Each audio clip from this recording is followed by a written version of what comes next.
আজি আপোনালোকক মোৰ এই ভিডিঅ'ত স্বাগতম জনাইছোঁ আৰু এই ভিডিঅ'টোত আপোনালোকক মই বিশেষকৈ যিসকল ছাত্ৰ ছাত্ৰী এবাৰ হায়াৰ ছেকেণ্ডেৰী পৰীক্ষা দিব তেওঁলোকৰ কাৰণে এই ভিডিঅ'টো যিহেতু প্ৰস্তুত কৰিছোঁ। ইয়াত আপোনালোকে ফাৰ্ষ্ট ইয়েৰ আৰু ছেকেণ্ড ইয়েৰ দুয়োসকলৰ বাবে এই ভিডিঅ'টো যিহেতু বনোৱা হৈছে, গতিকে আপোনালোকে চাব পাৰে আৰু যিমান পাৰে সিমান আপোনালোকৰ যি লগৰ আছে তেওঁলোকৰ মাজতো শ্বেয়াৰ কৰিব পাৰে। আপোনালোকৰ যি কুৱেশ্যনৰ পেটাৰ্ণ হ'ব, সেই পেটাৰ্ণটো কেনেকুৱা হ'ব, কেনেকুৱা ধৰণৰ প্ৰশ্ন আহিব, আপোনালোকৰ অবজেক্টিভ টাইপ প্ৰশ্ন দিব নেকি, এই গোটেইখিনি প্ৰশ্ন যিহেতু আপোনালোকেও সুধিছিল, গতিকে যিহেতু অফিচিয়েলিও এটা নটিফিকেশ্যন আছে যিটো নেকি আপোনালোকৰ লগত শ্বেয়াৰ কৰোঁ বুলি এই ভিডিঅ'টিত মই ভাবিলোঁ। চ' সকলোকে প্ৰথমতে আপোনালোকক মই দেখুৱাবলৈ লৈছোঁ যিখন নটিফিকেশ্যন আহিছে তাৰ ওপৰত আপোনালোকৰ যি কুৱেশ্যন পেটাৰ্ণ হ'ব, সেই পেটাৰ্ণটো কেনেকুৱা বা কি বিষয়ৰ ওপৰত আচলতে আপোনালোকক উল্লেখ কৰিছে এই গোটেই নটিফিকেশ্যনখনত, সেইটোৰ বিষয়ে আপোনালোকে গম পাই যাব।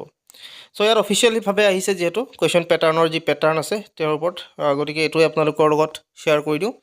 সকলোকে প্ৰথমতে যিসকলে এবাৰ ফাৰ্ষ্ট ইয়েৰ পৰীক্ষা দিব বা ছেকেণ্ড ইয়েৰ পৰীক্ষা দিব তেওঁলোকৰ যি কুৱেশ্যন পেপাৰ, সেই কুৱেশ্যন পেপাৰবিলাকৰ যিটো পেটাৰ্ণ সাধাৰণতে যিসকল ফাৰ্ষ্ট ইয়েৰৰ বিশেষকৈ হয় তেওঁলোকৰ পেটাৰ্ণটো অলপমান চেঞ্জ হ'ব আৰু যিসকল ছেকেণ্ড ইয়েৰৰ হয় তেওঁলোকৰ পেটাৰ্ণ কোনো ধৰণৰ পৰিৱৰ্তন নহয়। মানে আপোনালোকক মই বুজাই আছোঁ বাৰু গোটেইখিনি কথা। চ' ইয়াত নটিফিকেশ্যনখন প্ৰথমতে চাই লওক, 5 তাৰিখে আহিছিলে আৰু ইয়াত আপোনালোকক উল্লেখ কৰিছে, it is for information to all the head of the institution under jurisdiction of Assam state school education board division 2 date the question paper pattern of H.s first year examination will be as per the following format. আপোনালোকৰ যিসকলৰ first year হয়, H.s first year যিসকলে পৰীক্ষা এবাৰ দিব তেওঁলোকৰ যিটো question pattern আগতে যেনেকৈ হৈছিলে তেনেকুৱা ধৰণৰ নহয়, এবাৰ অলপমান বেলেগকৈ হ'ব। কেনেকৈ হ'ব আপোনালোকে গম পাব। Accordingly, all the heads of institution concerned are requested to notify their students regarding new pattern which has been adopted for the greater interest of the student community. তেওঁলোকক আচলতে ইনফৰ্ম কৰিব। ছায়েন্সৰ কেনেকৈ দিব, ফিজিক্সৰ যিখন প্ৰশ্ন মই এইখিনি আপোনালোকক হায়াৰ ছেকেণ্ডেৰী ফাৰ্ষ্ট ইয়েৰ যিসকলে এবাৰ পৰীক্ষা দিব তেওঁলোকৰ কাৰণে কৈছোঁ। গতিকে প্ৰথমতে হায়াৰ ছেকেণ্ডেৰী ফাৰ্ষ্ট ইয়েৰখিনি কৈ লৈছোঁ, তাৰপিছত হায়াৰ ছেকেণ্ডেৰী ছেকেণ্ড ইয়েৰখিনি ক'ম। প্ৰথমতে ছাবজেক্ট ফিজিক্সৰ কথা যদি ক'বলৈ যাওঁ ছায়েন্স ষ্ট্ৰীমৰ, তেতিয়াহ'লে তেওঁলোকৰ টোটেল যিটো থিয়ৰী মাৰ্কছটো 70 হ'ব আৰু 70ৰ ভিতৰত অবজেক্টিভ যিটো টাইপ কুৱেশ্যন হ'ব সেইটো 50% অফ টোটেল হ'ব, অৰ্থাৎ 35 আপোনালোকৰ 1 নম্বৰীয়া প্ৰশ্ন দিব আৰু 35 আপোনালোকক মিক্স দিব, অৰ্থাৎ ভেৰি শ্বৰ্ট কুৱেশ্যনো দিব পাৰে, শ্বৰ্ট কুৱেশ্যনো দিব আৰু লং কুৱেশ্যনো দিব। গতিকে এই গোটেইখিনি মিলি যাব 35ত আৰু অবজেক্টিভ টাইপত থাকিব আপোনালোকৰ 35, মানে 70 আপোনালোকৰ থাকিব থিয়ৰী মাৰ্কছ আৰু 30 মাৰ্কছ আপোনালোকৰ থাকিব প্ৰেক্টিকেল। কেমেষ্ট্ৰিও ঠিক তেনেকৈ ছেম টু ছেম ষ্টাইলতে দিব H.s ফাৰ্ষ্ট ইয়েৰ, বায়'লজিও ছেম টু ছেম ষ্টাইলত, কিন্তু মেথামেটিক্সত আকৌ 100 যিটো টোটেল যিটো থিয়ৰী মাৰ্কছ হ'ব এইটো 100, গতিকে 50 আপোনালোকৰ 1 মাৰ্কছৰ থাকিব আৰু 50 থাকিব আপোনালোকৰ 1 নম্বৰ নহয় 2 নম্বৰীয়া 3 নম্বৰীয়া 4 নম্বৰীয়া 5 নম্বৰীয়া এনেকুৱা যিবিলাক থাকিব সেইবিলাক আপোনালোকৰ 50 থাকিব। আৰ্টছ ষ্ট্ৰীমত যদি চাওঁ তেতিয়াহ'লে পল ছায়েন্সত 80 মাৰ্কছৰ আপোনালোকৰ থিয়ৰী হ'ব। 80 মাৰ্কছৰ থিয়ৰী হোৱাৰ লগে লগে 40 থাকিব আপোনালোকৰ 1 নম্বৰীয়া মাৰ্কছ, 1 নম্বৰীয়া আপোনালোকৰ 40টা অবজেক্টিভ আৰু যিটো আপোনালোকৰ ভেৰি শ্বৰ্ট কুৱেশ্যন লং কুৱেশ্যন এইবিলাক মিলাই মেলি আপোনালোকৰ 40 থাকিব। এডুকেশ্যনত 100 মাৰ্কছৰে হ'ব, ইয়াত কোনো ধৰণৰ প্ৰেক্টিকেল নাথাকিব আৰু 50 মাৰ্কছ আপোনালোকৰ 1 মাৰ্কছৰ কাৰণে থাকিব অবজেক্টিভ আৰু 50 থাকিব আপোনালোকৰ বাকীখিনিৰ কাৰণে। লজিক এণ্ড ফিলচফি 100 মাৰ্কছৰে হ'ব, গতিকে 50 আপোনালোকৰ যিখিনি শ্বৰ্ট কুৱেশ্যন সেইখিনি হ'ব আৰু 50 আপোনালোকৰ লং কুৱেশ্যন বা বাকীখিনি হ'ব।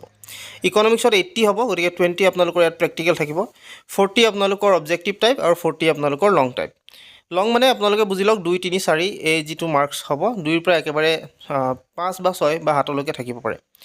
তাৰপিছত ইকনমিক্সতো ক'লোঁ ইকনমিক্স হিষ্ট্ৰীটো হৈছে 100 মাৰ্কছৰ হ'ব, তাৰে 50 আপোনালোকৰ হ'ব অবজেক্টিভ টাইপ 1 মাৰ্কছৰ আৰু 50 হ'ব আপোনালোকৰ যিটো ছাবজেক্টিভ টাইপ হ'ব সেইখিনি, অৰ্থাৎ 2ৰ পৰা আদি কৰি বাকীখিনি। এইখিনি হৈছে আপোনালোকৰ পেটাৰ্ণ। আৰু কমাৰ্চ ষ্ট্ৰীমৰ বিজনেছ ষ্টাডিজৰ 20 মাৰ্কছ প্ৰেক্টিকেল, বাকী 80 মাৰ্কছৰ যিহেতু আপোনালোকৰ পৰীক্ষা হ'ব, গতিকে 40 হ'ব আপোনালোকৰ MCQ আৰু 40 হ'ব আপোনালোকৰ লং। একাউণ্টেঞ্চিটো ছেম টু ছেম আৰু ফাইনেন্সৰো ছেম টু ছেম। ইয়াত এটা কথা উল্লেখ কৰিছে, please note that OMR answer sheet will be used for objective type question multiple choice question. আপোনালোকক OMR শ্বীট এখন দিব, OMR এনচাৰ শ্বীট এখন দিব, সেইখন আপোনালোকৰ অবজেক্টিভ টাইপ কুৱেশ্যনৰ কাৰণে ব্যৱহাৰ কৰিব লাগিব, অৰ্থাৎ 1 মাৰ্কছৰ কাৰণে আপোনালোকে OMRত কৰিব লাগিব। Further all the institution are advise to preferably use OMR answer sheet in other examination of class 11 and class 12 conducted by them whenever possible. আপোনালোকৰ পিছৰ অৱস্থাত সাধাৰণতে ফাৰ্ষ্ট ইয়েৰখিনিৰ কাৰণেতো আপোনালোকৰ ইতিমধ্যে ক'লোৱে এইখিনি আহিছে নটিফিকেশ্যন, এতিয়া 12ৰখিনিৰ কাৰণে আপোনালোকৰ এতিয়ালৈকে 1 মাৰ্কছৰ যে আহিব সেইটো কথা কোৱা নাই, আপোনালোকৰ হয়তো আগৰ ষ্টাইলতে হ'ব পৰীক্ষাটো, যিহেতু ইয়াত এইবাৰ আপোনালোকক যে পাতিব তেনেকুৱা ধৰণৰ নহয় আপোনালোকৰ যিটো পেটাৰ্ণ আগৰ নিচিনাই থাকিব গতিকে আপোনালোকে আগৰ নিচিনাই প্ৰিপেয়াৰ হওক যদি কিবা নটিফিকেশ্যন আহে এইটোৰ ওপৰত মই আপোনালোকক নিশ্চয় জনাবলৈ চেষ্টা কৰিম বা অৱগত কৰিবলৈ চেষ্টা কৰিম গতিকে আপোনালোকে কেৱল মোৰ চেনেলটোত ছাবস্ক্ৰাইব কৰি ৰাখিব আৰু লগতে আপোনালোকে চাই থাকিব মোৰ ভিডিঅ'বিলাক নিশ্চয় আপোনালোকে তাতে ইনফৰ্মেশ্যন পাই যাব চ' আজিলৈ এইখিনি কথা জনাই ভিডিঅ'ৰ বিদায় মাগোঁ আপোনালোকে যিমান পাৰে সিমান শ্বেয়াৰ কৰি দিয়ক আপোনালোকৰ লগৰবিলাকে পাব আৰু তেওঁলোকেও গম পাই যাব চ' আজিলৈ ইমানেই ধন্যবাদ